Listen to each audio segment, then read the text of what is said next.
नमस्कार मंडळी, मी मीनाक्षी रेसिपी मराठीमध्ये तुमच्या सर्वांचे स्वागत करते. सर्वांना श्री स्वामी समर्थ. आज आपण टिफिन सिरीजचा भाग 4 बघत आहोत. तर त्यासाठी मी इथे 1 वाटीभर रवा घेतलेला आहे आणि 1 वाटीभर बेसन पीठ घेतलेलं आहे. आता आपल्याला याला थोडं थोडं पाणी घालून व्यवस्थित असं मिक्स करून घेऊयात. इथे पाणी आपण अंदाजेच घालणार आहोत. तर मला 2 वाट्याला 1 वाटीला थोडंसं जास्त पाणी लागलेलं आहे किंवा अर्धा ग्लास पाणी मला इथे लागलेलं आहे. तर तुम्हाला थोडंसं कमी जास्त पाणी लागू शकतं. तर याला आपण व्यवस्थित असं मिक्स करून घेऊयात. तर मुलं भाज्या वगैरे खात नाही, तर आपण असे वेगवेगळे पदार्थ त्यांना करून देतो तर ते आवडीने असे खातात. तर त्यामुळे आपण ही मस्त अशी ही रेसिपी बनवत आहोत. हा पदार्थ खूप मस्त असा होतो. खायला पण तेवढाच चविष्ट होतो आणि करायला पण एकदम सोपा आहे. तर आता आपण त्याच्यामध्ये मी इथे लाल तिखट घातलेलं आहे. जर तुम्ही मुलांसाठी करत असाल तर लाल तिखट नाही घातलं तरी पण चालतं. तर मी इथे हळद घातलेला आहे पाव टीस्पून आणि अर्धा चमचा मी इथे लाल तिखट घातलेला आहे. तर आता इथे एक तडका करून घेऊयात. तेल टाकून घेतलेलं आहे, त्याच्यात मोहरी जिरं टाकलेले आहेत. आता इथेच मी त्याच्यामध्ये 2-3 हिरव्या मिरच्या बारीक चिरून घेतल्या होत्या, त्या पण टाकलेल्या आहेत. कारण हिरव्या मिरच्या पण छान तळून निघतात. आणि थोडीशी कोथिंबीर होती ती पण तडक्यामध्येच मी घातलेली आहे. तर आता हा तडका आपण जो बॅटर केलं का त्याच्यामध्ये ओतून घेऊयात आणि याला व्यवस्थित असं मिक्स करून घेऊयात. तर आता आपण याच्यामध्ये रवा घातलेला आहे, तर आपल्याला एक 10 मिनिटं हे असंच झाकून ठेवूयात, जेणेकरून रवा जो आहे का तो व्यवस्थित असा फुलला जाईल आणि आपल्याला जो पदार्थ बनवायचा आहे का तो पदार्थ पण छान असा बनला जाईल. तर थोडंसं मी आणखीन पाणी घातलेलं आहे. आता याला व्यवस्थित असं मिक्स करून घेऊयात. आता आपण याला झाकून ठेवूयात. तर ह्या पदार्थामध्ये भरपूर आपण भाज्या वगैरे घातलेल्या आहेत, त्यामुळे नक्कीच चविष्ट तर आहेच पण पौष्टिक पण आहे. तर इथे मी 1 टोमॅटो घेतलेला आहे, 1 शिमला मिरची घेतलेली आहे, बारीक चिरून घालायचा आहे, 1 कांदा घेतलेला आहे आणि मिरच्या आणि कोथिंबीर थोडीशी घातलेली आहे आणि चवीनुसार मीठ घालूयात. आपण मिरची आणि लाल तिखट अगोदरच घातलेलं आहे आणि 10 मिनिटं रवा पण छान फुललेला आहे. आता थोडंसं पाणी टाकून घेऊयात आणि मस्त आपण याचे चिले बनवून घेऊयात. तर बेसन रव्याचे चिले खूप मस्त असे लागतात चवीला. तर मी आणखीन थोडंसं पाणी घातलेलं आहे. तर आता गॅसवर मी थोडंसं छोटा पॅन ठेवलेला आहे. आता त्याच्यामध्ये हे बॅटर ओतून घेऊयात. तर मस्त असे कलरफुल आपले हे चिले तयार होतात. तर जर तुम्हाला दुसऱ्या कोणत्या भाज्या आवडत असतील त्या पण घालू शकता. मुलं जे भाज्या अशा भाज्या खात नाही, तर तुम्ही ह्या पद्धतीने जर भाज्या मुलांना खाऊ घातल्या तर ते नक्कीच खातील आणि आवडीने खातील. आणि तुम्ही हे नाश्त्यासाठी सुद्धा बनवू शकता हा पदार्थ. तर बघू शकता मस्त एक 2 ते 3 मिनिटं मी शिजवल्यानंतर एक साईड दुसरी साईड आपण पलटवून घेऊयात. एकदम मस्त असं जाळी आलेली आहे. तर तुम्ही हा डोसा चिला तुम्ही म्हणू शकता, मस्त असा झालेला आहे. आता दोन्ही बाजूनी आपल्याला आलटून-पालटून छान असा भाजून घ्यायचा आहे. रंग बघू शकता किती मस्त असा आलेला आहे आणि खायला पण तेवढाच पौष्टिक चविष्ट असा हा पदार्थ आहे. तर नक्की करून बघा तुम्ही मुलांना डब्यासाठी किंवा नाश्त्यासाठी सुद्धा बनवून खाऊ शकता. तर तुम्हाला ही रेसिपी कशी वाटली मला कमेंट करायला विसरू नका. तर आता आपण लगेच पुढच्या रेसिपीला पण सुरुवात करूयात. तर त्या अगोदर बघा तुम्ही रंग किती छान आलेला आहे. टोमॅटो सॉससोबत तुम्ही हा सर्व्ह करू शकता किंवा एखाद्या चटणीसोबत सर्व्ह करू शकता. तर आता लगेच दुसऱ्या रेसिपीला सुरुवात करूयात. तर इथे मी चॉपर घेतलेला आहे, त्याच्यामध्ये मी इथे 1 कांदा घेतलेला आहे, थोड्या मोठ्या आकाराचा चिरून घेतलेला आहे आणि त्याच्यामध्येच मी 1 शिमला मिरची घेतलेली आहे, ती पण टाकून घेऊयात. तर हाही पदार्थ खूप मस्त असा होतो. खायला पण तेवढाच चविष्ट आणि बनवायला पण एकदम सोपा आणि मुलं नक्कीच आवडीने खातील. तर त्याच्यामध्येच मी थोडीशी कोथिंबीरसुद्धा टाकून घेतलेली आहे. 2 हिरव्या मिरच्या त्या पण टाकून घेतलेल्या आहेत. थोड्याशा लसणाच्या पाकळ्या टाकून घेतलेल्या आहेत आणि थोडंसं आल्याचा तुकडा टाकून घेतलेला आहे. तर हे सर्व जे जिन्नस आहेत का आता आपल्याला हे मध्ये आपल्याला हे बारीक करून घ्यायचे आहेत चॉपरमध्ये. तर बघू शकता मी इथे ते फिरवून घेतलेलं आहे. तर आता मी इथे पत्तागोबी आणि फुलगोबी दोन्ही पण घेतलेले आहेत आणि त्याच्यामध्येच आपण जे बारीक करून घेतलेले जिन्नस आहेत का ते टाकून घ्यायचे आहेत. तर अर्धी वाटी पत्तागोबी आणि अर्धी वाटी फुलगोबी घेतलेली आहे. किसून घेतलेली आहे फुलगोबी आणि पत्तागोबी बारीक चिरून घेतलेली आहे. आता थोडंसं मीठ घालून घेऊयात आणि थोडा वेळाला असंच ठेवूयात, जेणेकरून त्याचं पाणी जे आहे का ते आपल्या भाज्यांना सुटेल. तर इथे माझ्याकडे एक पेरू होता, कच्चा पेरू आहे हा. तर मी तो पण किसून घालत आहे याच्यामध्ये. जो वरचा भाग आहे का हिरवा ते काढून घेतलेला आहे आणि मधला जो भाग आहे का गराचा तो टाकून घेतलेला आहे. तर थोडा कच्चा होता त्यामुळे बियाचा भाग मी वापरलेला नाही आहे. तर आता त्याच्यामध्ये आपण मसाले टाकून घेऊयात. तर मी इथे 1 चमचाभर जिरे टाकून घेतलेले आहेत आणि अर्धा चमचा मी इथे मिरे पावडर आणि अर्धा चमचा लाल तिखट, पाव टीस्पून मी इथे हळद पावडर आणि एक मोठे 2 चमचे मी इथे तीळ घातलेले आहेत, पांढरे तीळ. आता त्याच्यामध्ये 2 चमचे मी इथे बेसन पीठ घातलेलं आहे आणि त्याच्यामध्येच मी इथे 1 वाटीभर ज्वारीचं पीठ घातलेलं आहे आणि अर्धी वाटी गव्हाचं पीठ घातलेलं आहे आणि चवीनुसार मीठ घातलेलं आहे. हे सर्व जे जिन्नस आहेत का व्यवस्थित असे मिक्स करून घ्यायचे आहेत. तर तुम्ही पिठाचं प्रमाण एखादं कमी जास्त करू शकता. तुम्हाला जर गव्हाचं पीठ जास्त घालायचं असलं तर ते घालू शकता. पण मी इथे गव्हाचं पीठ कमी आणि ज्वारीचं पीठ जास्त घातलेलं आहे. तर आता याला थोडं थोडं पाणी घालून अगोदर आपल्याला जे भाज्यामध्ये व्यवस्थित असं मिक्स करून घ्यायचं आहे पीठ आणि नंतर थोडं थोडं पाणी घालून याचा घट्टसर गोळा मळून घ्यायचा आहे. आणि आपल्याला हे पीठ झाकून वगैरे ठेवण्याची गरज नाही अजिबात. लगेच आपल्याला हे पिठाचे पराठे करून घ्यायचे आहेत. तर मस्त असे हे धपाटे होतात. तर तुम्ही ही मुलांना नक्की करून द्या किंवा तुम्ही नाश्त्यासाठी सुद्धा बनवून खाऊ शकता. तर थोडासा पिठाचा भाग घ्यायचा आहे आणि याला व्यवस्थित असं पुन्हा एकदा मळून घ्यायचं आहे, कारण आपण अगोदर पण छान मळून घेतलेला आहे. पण नंतर असं मळल्यामुळे काय होतं, एकदम आपला जो पराठा आहे का एकदम छान असा खरपूस होतो आणि करायला पण तेवढाच छान होतो आणि त्याच्या उला वगैरे काठा जात नाहीत. एकदम छान पद्धतीनं हा पराठा थापला जातो. तर बघू शकता मी इथे कपडा घेतलेला आहे कॉटनचा, त्याच्यावर हे पाणी लावून हाताला थापून घ्यायचं आहे आणि गॅसवर तावा पण ठेवलेला आहे तापायला. तर लगेच आपल्याला हे भाजून पण घ्यायचे आहेत. तर तुमच्या आवडीनुसार तुम्ही हे लहान मोठे करू शकता. तर मी इथे थोड्या मोठ्या आकाराचे पण पातळसर असे केलेले आहेत पराठे, जेणेकरून खरपूस असे भाजल्या जातील आणि चवीला पण तेवढेच छान असे लागतील. तर पातळ पराठा केल्याने काय होतं, असं थापून खायला पण खूप छान असा कुरकुरीत लागतो.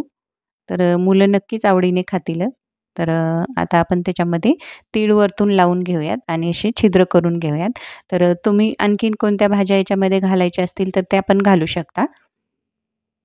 मुलं पत्तागोबी खायला कंटाळा करतात, तर त्यांना आवडत नाही. तर तुम्ही ह्या पद्धतीने जर पराठे करून दिले तर नक्कीच आवडीने खातील.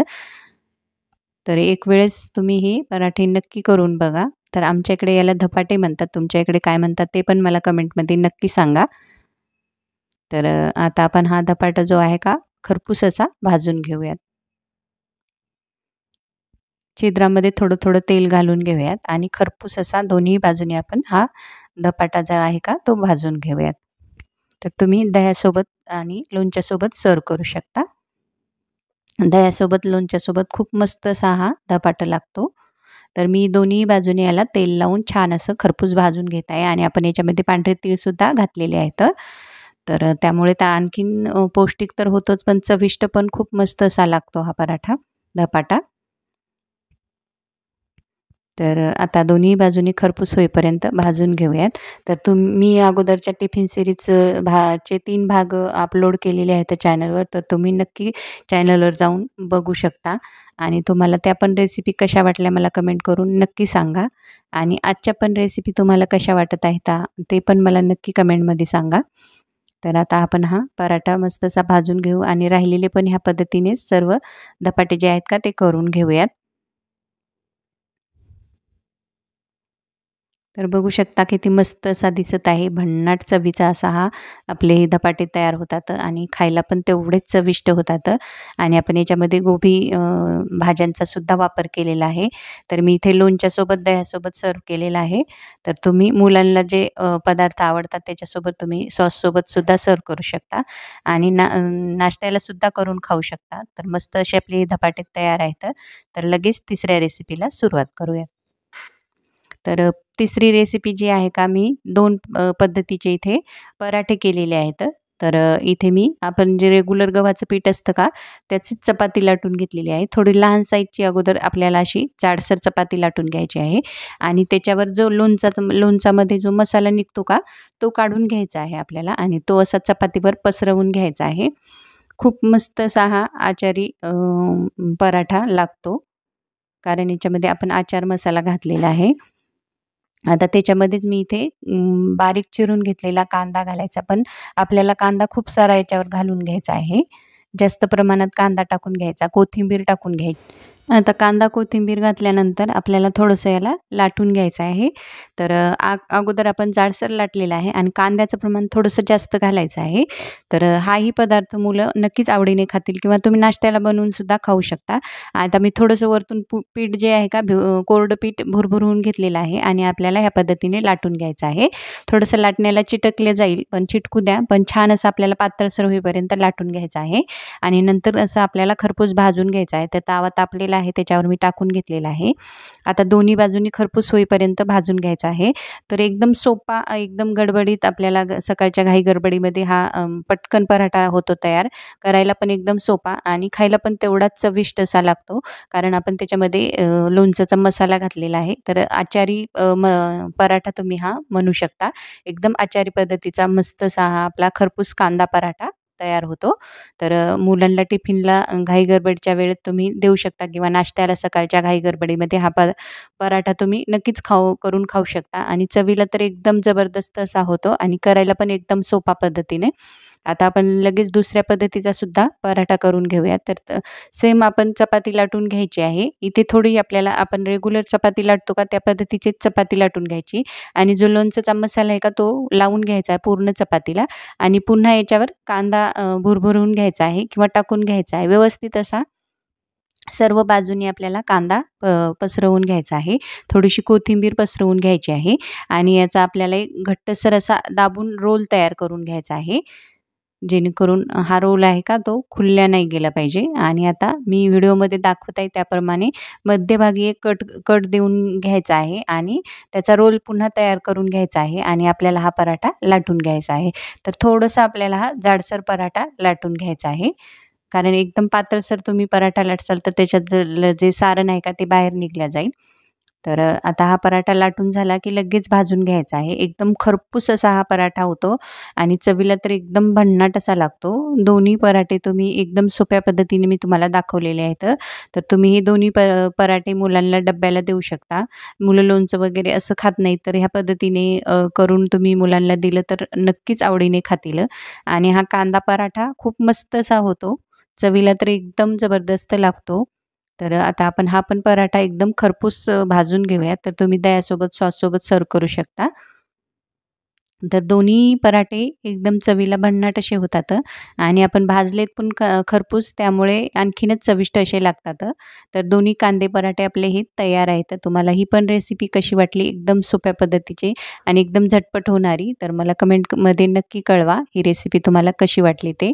रंग तुम्ही बघू शकता किती मस्त असा आलेला आहे आणि एकदम जबरदस्त चवीचा हा पराठा तयार होतो. तर तुम्ही हा टिफिनला नक्की देऊ शकता. लगेच आता आपण चौथ्या रेसिपीला सुरुवात करूया. तर इथे मी मिक्सरचं भांडं घेतलेलं आहे. त्याच्यामध्ये 1 वाटीभर रवा घेतलेला आहे आणि 1 वाटीभर दही घ्यायचं आहे. ज्या वाटीने रवा मोजून घातला का त्याच वाटीने आपल्याला दही पण घालायचं आहे. सर्व जिन्नस आपल्याला एकाच प्रमाणात घालायचे आहेत. 1 वाटीभर त्याच्यामध्ये पाणी टाकून घ्यायचं आहे. आता याच्यामध्ये मी 2 हिरव्या मिरच्या घेतलेल्या आहेत. त्या अशा त्याचे तुकडे करून असे घालायचे आहेत. तर हाही पदार्थ खूप मस्त असं होतं चवीला, तर एकदम भन्नाट, करायला पण एकदम सोप्या पद्धतीने. आणि थोडंसं मीठ घातलेलं आहे मी चवीनुसार आणि याला व्यवस्थित असं मिक्सरला बारीक करून घेतलेलं आहे. तर बघू शकता मस्त असं. आणि थोडंसं 10 मिनिटं मी झाकून ठेवलं होतं, कारण आपण रवा घातलेला आहे त्याच्यामध्ये. आता त्याच्यामध्ये मी एक अर्धा चमचा मी इथे इनो फ्रूट सॉल्ट घातलेला आहे. ते टाकून आपल्याला व्यवस्थित असं मिक्स करून घ्यायचं आहे. आपल्याला इथे जास्त पदार्थ जिन्नस घालायची इथे काहीही गरज नाही. आपल्याला एकदम मोजक्या जिन्नसमध्ये आपण हा पदार्थ तयार करून घेतलेला आहे. तर ग्लासाला आपल्याला अगोदर काय करायचं, तेल लावून घ्यायचं आहे आणि जे बॅटर तयार करून घेतलेलं आहे का ते ओतून घ्यायचं आहे. तर मी इथे एका ग्लासाचा आणि एका फुलपात्राचा वापर केलेला आहे आणि लगेच आता जे लगेच आपण ओतून घेतलेलं बॅटर आहे का, ते लगेच आपल्याला फुलपात्र आणि ग्लास गॅसवर आपल्याला पाणी उकळायला ठेवलेलं आहे, त्याच्यामध्ये टाकून शिजवून घ्यायचं आहे. त्याच्यामध्ये ठेवून घ्यायचं आहे आपल्याला. तर मी इथे अगोदरच पाणी उकळायला ठेवलं होतं. आता आपण काय करूया, त्याच्यावर थोडीशी लाल तिखट जे आहे का, ती थोडीशी भुरभुरवून घेऊयात, जेणेकरून दिसायला एकदम मस्त असा दिसेल आणि चवीला पण छान असा लागेल. तर मी थोडी-थोडी लाल तिखट याच्यावर भुरभुरवून घेतलेली आहे आणि पाणी आपलं छान असं उकळलेलं आहे. कढईमध्ये मी ठेवलेलं आहे. तर आता आपण हे कढईमध्ये ठेवून घेऊयात आणि एक मोठी कटोरी किंवा एक मोठं भांडं आपल्याला त्याच्यावर झाकून ठेवायचं आहे आणि एक 10 ते 12 मिनिटं आपल्याला हे स्टीम करून घ्यायचं आहे. मस्त असं शिजलेला आहे आपला हा ढोकळा. तर आता आपण हा काढून घेऊयात. मस्त असा हा आपला ग्लासमध्ये रवा ढोकळा तयार होतो. चवीला तर एकदम भन्नाटच होतो, पण करायला पण एकदम सोप्या पद्धतीने. तर बघू शकता मस्त असा शिजलेला पण आहे छान पद्धतीचा. तर आता आपण हा काढून घेऊयात आणि याला पूर्ण थंड करून घेऊयात आणि नंतर ग्लासमधून आणि फुलपात्रातून काढून घेऊयात आणि पुन्हा आपल्याला थोडंसं त्याला एक शॅलो फ्राय किंवा थोडंसं आपण एका याच्यामध्ये घोळवून घेऊयात. तर आता अगोदर थंड करून काढून घेऊयात. तर बघू शकता मस्त असा आपला हा ढोकळा एकदम जाळीदार तयार होतो आणि चवीला पण तसाच भन्नाट लागतो. तर आता याला आपण एक फोडणी तयार करून घेऊयात. तर इथे मी गॅसवर कढई ठेवलेली आहे. त्याच्यामध्ये थोडंसं तेल टाकून घेऊयात. तर तुम्ही हा ढोकळा नक्की करून बघा आणि एकदम चवीला तर भन्नाट लागतो, पण मुलं पण छान आवडीने खातील आणि तुम्ही नाश्त्याला सुद्धा हा ढोकळा करून खाऊ शकता. तर तेल छान तापलेलं आहे. तर त्याच्यामध्ये आपण थोडीशी कोथिंबीर टाकून घेऊयात, कारण आपण तेल छान तापविलेलं आहे. त्याच्यामध्ये मी पावभाजी मसाला आणि अर्धा टीस्पून मी इथे लाल तिखट घातलेलं आहे. तर याला व्यवस्थित असं मिक्स करून घेऊयात आणि थोडेसे मसाले जळू नये म्हणून आपण इथे थोडंसं पाणी टाकून घेऊयात. आणि व्यवस्थित असं या पाण्यामध्ये मसाले जे आहेत का मिक्स करून घेऊयात. आणि आता आपण जे ढोकळा करून घेतला होता का त्याचे रोल असे याच्यामध्ये कढईमध्ये घोळवून घेऊयात. जे आपण मसाले घातले होते का त्या मसाल्यामध्ये. तर असे मी व्हिडिओमध्ये दाखवत आहे त्या पद्धतीने पूर्ण घोळवून घ्यायचा आहे. जे मसाला आहे का पूर्ण रोलला लागला पाहिजे आणि आपल्याला हा आता काढून घेऊयात एका प्लेटमध्ये. तर बघू शकता रंग किती छान दिसत आहे आपण जो मसाल्यामध्ये घोळवून घेतल्यामुळे आणि आपण याचे मस्त असे कट तयार करून घेणार आहोत. तर तुम्हाला तुम्ही तुमच्या आवडीनुसार जाड पातळ याचे कट तयार करून घेऊ शकता. तर मी थोडे पातळ आकाराचेच याचे कट तयार करून घेत आहे. तर एकदम मस्त असा जबरदस्त जाळीदार आपला हा पदार्थ तयार होतो. तर बघू शकता रंग किती छान आलेला आहे आणि जबरदस्त असा हा दिसत आहे आणि चवीला तर एकदम भन्नाट असा झालेला आहे. बघू शकता. तर तुम्ही हा पदार्थ पण नक्की करून बघा आणि तुम्हाला हे आजचे पदार्थ कसे वाटले मला कमेंटमध्ये नक्की कळवा आणि माझ्या व्हिडिओला लाईक करा, शेअर करा, चॅनलला सबस्क्राईब पण नक्की करा. तर मग भेटूयात अशाच एका नवीन रेसिपीमध्ये. तोपर्यंत धन्यवाद.